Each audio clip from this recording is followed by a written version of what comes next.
Hello students, आपका मेरे channel Hindi teacher में स्वागत है। आज हम इस वीडियो में कहानी पढ़ेंगे पहाड़ से ऊंचा आदमी। ये कहानी केवल पढ़ने के लिए है। इसमें से परीक्षा में से कोई प्रश्न उत्तर नहीं आएंगे, कुछ नहीं पूछा जाएगा। ये सिर्फ कहानी पढ़ने के लिए है, ठीक है जी। इसमें थोड़ा सा मैं पहले आपको बता देती हूँ ये कहानी है किस बारे में है। कक्षा 8वीं की हिंदी पुस्तक में पहाड़ से ऊंचा आदमी पाठ दशरथ मांझी पर आधारित है, ठीक है जी। एक करैक्टर है, दशरथ मांझी पर आधारित है। उन्होंने 22 साल की कड़ी मेहनत से छेनी हथौड़े से एक पहाड़ काट कर सड़क बनाई थी। इस पाठ से हमें उनकी दृढ़ इच्छा शक्ति और समाज के लिए निस्वार्थ सेवा का संदेश मिलता है, क्योंकि उन्होंने अपने गांव को अस्पताल से जोड़ने के लिए यह असंभव कार्य किया, जिससे लोगों का जीवन आसान हो गया। तो चलिए शुरू करते हैं। पहाड़ से ऊंचा आदमी 360 फीट लंबा और 30 फीट चौड़ा पहाड़ काटने के लिए कितना वक्त लग सकता है? निश्चित ही टेक्नोलॉजी के इस युग में इस सवाल का जवाब इस बात पर निर्भर करेगा कि आप पहाड़ का सीना चीरने के लिए किस मशीन का इस्तेमाल कर रहे हैं, ठीक है जी। लेकिन अगर यह पूछा जाए कि इसी काम को एक ही शख्स को अंजाम देना हो तो कितना वक्त लगेगा, शायद यह चकरा देने वाला सवाल होगा। लेकिन बिहार के गया जिले के गैलोर गांव में एक मजदूर परिवार में जन्मे एक शख्स ने इसका जवाब अपने बाजुओं और अपनी मेहनत से दिया। पहाड़ को हिला देने वाला उन दशरथ मांझी ने राजधानी दिल्ली में 2007 में अंतिम सांस ली। उनका जन्म 1934 में हुआ था। वर्ष 1966 की किसी अलसुबह जब छेनी हथौड़ा लेकर दशरथ मांझी अपने गांव के पास स्थित पहाड़ के पास पहुंचे तो बहुत कम लोगों को इस बात का पता था कि इस शख्स ने अपने दिल में क्या ठान लिया है। मजदूरी और कभी कभार इधर उधर काम करने वाले दशरथ मांझी ने जब पहाड़ पर छेनी हथौड़ा चलाना शुरू किया तो आने जाने वाले राहगीरों ने ही नहीं, गांव के लोगों ने भी वह एक हंसी के पात्र बन गए थे, क्योंकि सबको लगता था कि इतना असंभव काम किया। इसका दिमाग फिर गया कि ये इतना असंभव काम एक छेनी हथौड़ा लेके आया और करने लगा कि पहाड़ तो कितना बड़ा होता है पहाड़। तो चलिए आगे देखते हैं। जीवन संगिनी फागुन देवी का समय पर इलाज न करा पाने से उसे खो चुके दशरथ मांझी को इससे कोई फर्क नहीं पड़ा।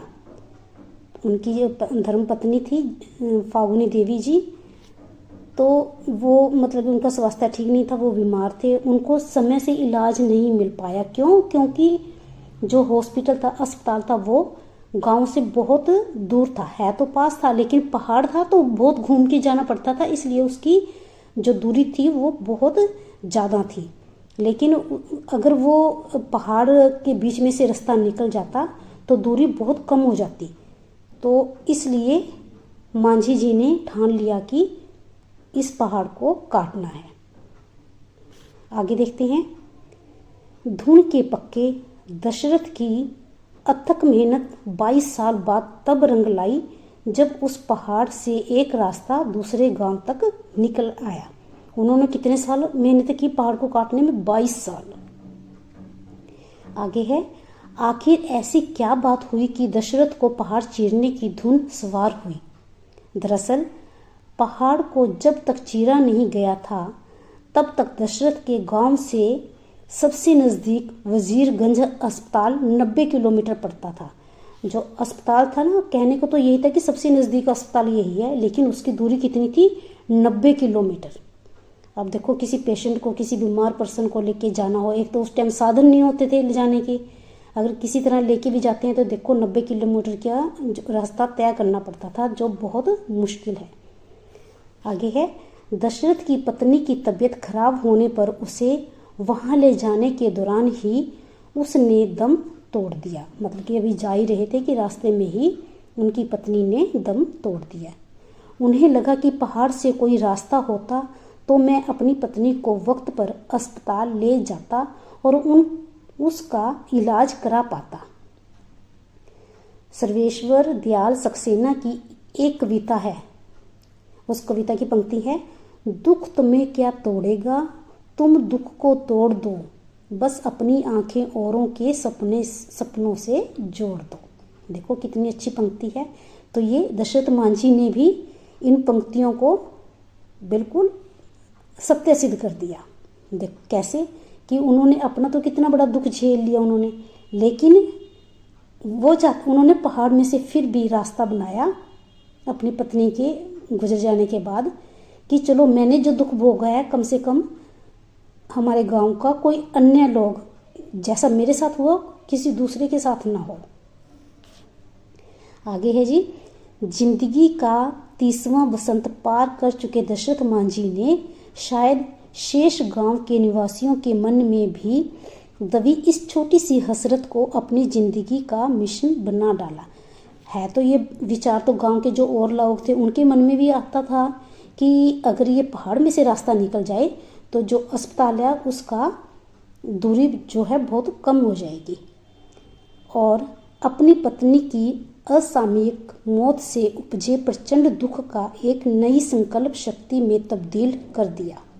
ठीक है जी, अब उनकी एक संकल्प शक्ति बन गई कि ये काम मैंने करना ही करना है। 5-6 साल तक दशरथ अकेले ही मेहनत करते रहे। धीरे धीरे और लोग भी जुड़ते चले गए। वहाँ एक दान पात्र भी रख दिया गया जिसमें लोग चंदा डाल देते थे। कई लोग अपने घर से अनाज भी देते थे। देखो ये एक कहावत है, एक पंक्ति है, ये सत्य सिद्ध हुई हैं कि जब आप किसी काम को करने के लिए मेहनत करते हो, अपनी दृढ़ संकल्प शक्ति से उस काम को शुरू कर देते हो, तो पूरी कायनात आपकी मदद करने के लिए आ जाती है। तो ये यहाँ पे सच्चाई सिद्ध हो रही है कि देखो उन्होंने काम करना शुरू किया और धीरे धीरे लोग उनके साथ जुड़ते गए। यानी कि जो वो काम करते थे, किसी के पास जितना टाइम होता था, जितना समय होता था, वो थोड़ा बहुत वहाँ पे मतलब कि सेवा के तौर पर वहाँ पे वो परिश्रम करते थे, काम करते थे पेड़ को काटने का।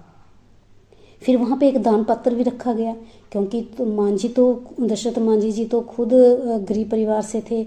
तो अब वो सारा दिन पेड़ काटने में, पहाड़ काटने में लगाएंगे तो फिर उनको खाने के लिए भी तो चाहिए ना। वो अपनी रोजी रोटी का साधन कहाँ से अपनी रोजी रोटी कमाएंगे।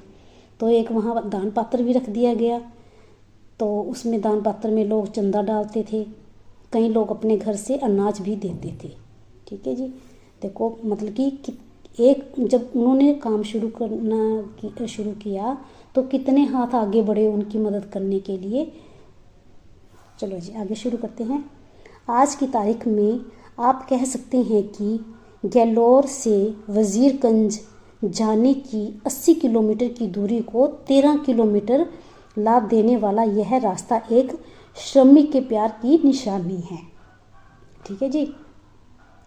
एक अंग्रेज पत्रकार ने लिखा, पुअर मैन्स ताजमहल, कि जैसे शाहजहां जी ने ताजमहल बनवाया था अपनी बेगम की यादगार में, प्यार की निशानी है। तो इस मजदूर भाई ने अपने पत्नी के प्यार की निशानी के तौर पर इसको एक जो इतना बड़ा काम किया, इस काम को पुअर मैन्स ताजमहल का नाम दिया पत्रकार ने, जो बिल्कुल स्टिक है। कुछ साल पहले एक पत्रकार उनसे मिलने गया। तब एक फक्कड़ कबीरपंथी की तरह यायावरी कर रहे दशरथ मांझी ने उन्हें अपनी एक प्रिय कहानी सुनाई थी। ठीक है जी, एक कहानी देखो क्या थी कहानी, जो उस चिड़िया के बारे में थी जिसका घोंसला समुद्र बहा कर ले गया था। ये दशरथ मांझी कहानी सुना रहे हैं पत्रकार को। कहानी उस चिड़िया की प्रचंड जिजीविषा और संकल्प को बयां कर रही थी। जिजीविषा होती है जीवन को बेहतर बनाने की इच्छा और सफलता प्राप्त करने की इच्छा बयां कर रही थी, जिसके तहत समुद्र द्वारा घोंसला न लौटाने पर चिड़िया ने अकेले ही समुद्र को सुखा देने का संकल्प लिया। देखो, छोटी सी चिड़िया और समुद्र कितना बड़ा है, लेकिन उन्होंने संकल्प लिया। कहते हैं ना कि इच्छा शक्ति जब हो, इंसान अपनी संकल्प शक्ति से कुछ भी कर सकता है, हर असंभव कार्य को संभव बना सकता है। आगे है जी, शुरुआत में उसे पागल करार देने वाली बाकी चिड़ियाँ भी उसके साथ जुड़ गई। जैसे दशरथ मांझी के साथ पहले उन्होंने अकेले काम शुरू किया था और लोग उनका मजाक उड़ा रहे थे, लेकिन कुछ टाइम के बाद लोगों को की लगने लगा कि हाँ, ये कार्य होना चाहिए और ये हो सकता है, तो कितने सारे लोग जुड़ गए थे उनके साथ। ऐसे ही पहले उस चिड़िया को और चिड़ियों ने पागल करार दिया था, लेकिन बाद में और बाकी चिड़ियाँ भी उसके साथ उसके कार्य में जुड़ गई। आगे है, फिर विष्णु का वाहन गरुड़ भी इन कोशिशों का हिस्सा बन गया। देखो कितनी बड़ी बात है। फिर बीच बचाव करने के लिए खुद विष्णु को आना पड़ा।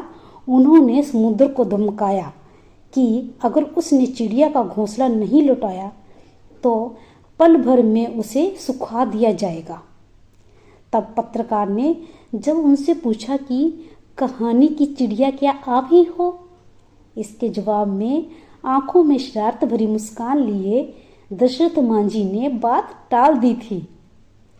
पिछले कुछ सालों से दशरथ मांझी कबीरपंथी साधु बन गए थे और यायावर बने हुए थे, लेकिन कबीर का उनका स्वीकार महज ऊपरी नहीं था। ये नहीं कि उन्होंने सिर्फ ऊपर का ही चोला पहना हुआ था, वो दिखावेबाजी थी, नहीं, उनके विचारों में भी कबीर जैसी प्रखरता थी। गरीब और मेहनत कशों का ईश्वर पूजा में उलझे रहना और तमाम अंधविश्वासों अंधश्रद्धाओं का शिकार होना उन्हें कचोटता था। लोग कितने अंधविश्वासी थे, बहुत ज़्यादा अंधविश्वासी थे, तो ये जो चीज़ें थी ना, उनको अंदर ही अंदर बड़ी कचोटती थी। वे कहते थे कि जिंदगी भर फकाकशी करते रहे आदमी की मौत के बाद मृत्यु भोज में अच्छे अच्छे पकवान खिलाए जाते हैं। आप देखते हैं ना समाज में कितना अंधविश्वास है।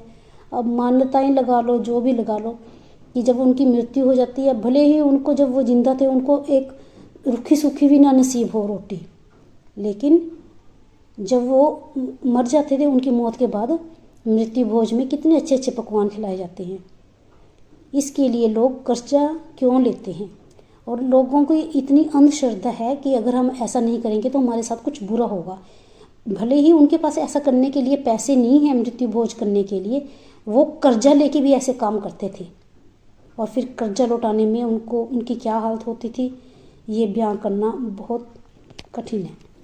आगे है, दशरथ मांझी हमारे बीच नहीं हैं, लेकिन क्या वे हमें उन मिथकीय पात्रों की याद दिलाते प्रतीत नहीं होते, जैसे पात्र हमें पुराणों में मिलते हैं। फिर वह चाहे प्रोमेथियस हो या भगीरथ, ऐसे शख्सियतें जो मनुष्य को उद्दाम जिजीविषा को प्रतिबंधित कर रही होती हैं। उद्दाम जिजीविषा क्या होती है कि मनुष्य की जीवन को बेहतर बनाने और सफलता प्राप्त करने की इच्छा। ठीक है, आगे है, और अपनी कोशिशों से प्रकृति की दानव शक्तियों और इंसानियत के दुश्मनों से लड़ रही होती है। अपने जीवन का फलसफा बयान करते हुए उन्होंने एक पत्रकार को शायद इसलिए बताया था कि पहाड़ मुझे उतना ऊंचा कभी नहीं लगा जितना लोग बताते हैं। मनुष्य से ज़्यादा ऊंचा कोई नहीं होता। ये कहानी सुभाष गाताड़े जी द्वारा लिखी गई है। पहाड़ से ऊंचा आदमी उन व्यक्तियों को कहा गया है बच्चों जिनकी भावनाएं और कार्य पहाड़ से बहुत ऊंचे होते हैं। अब इस कहानी से हमें बहुत कुछ सीखने को मिलता है। यही होता है कि हमें मुसीबत में घबराना नहीं चाहिए, है ना। हमें सिर्फ अपने स्वार्थ के लिए नहीं सोचना चाहिए कि हमें कोशिश करनी चाहिए कि काम ऐसा किया जाए जिससे सभी जन को फ़ायदा हो, सभी का भला हो। दशरथ मांझी का पहाड़ काटना सिर्फ एक शारीरिक कार्य नहीं था, बल्कि यह उनके प्रेम, संकल्प और असाधारण इच्छा शक्ति का प्रतीक था, जिसने साबित किया कि मनुष्य का हौसला किसी भी बाधा से बड़ा हो सकता है। मनुष्य अपने दृढ़ संकल्प से किसी भी मुश्किल काम को संभव कर सकता है। ठीक है जी, यहीं पे ये कहानी समाप्त होती है। कहानी बहुत रोचक थी, आशा करती हूँ आपको बहुत अच्छी लगी होगी। यहीं पे ये पाठ समाप्त होता है, ये वीडियो समाप्त होती है। मिलते हैं अगले वीडियो में एक नए अध्याय के साथ। तब तक के लिए जय हिंद, धन्यवाद।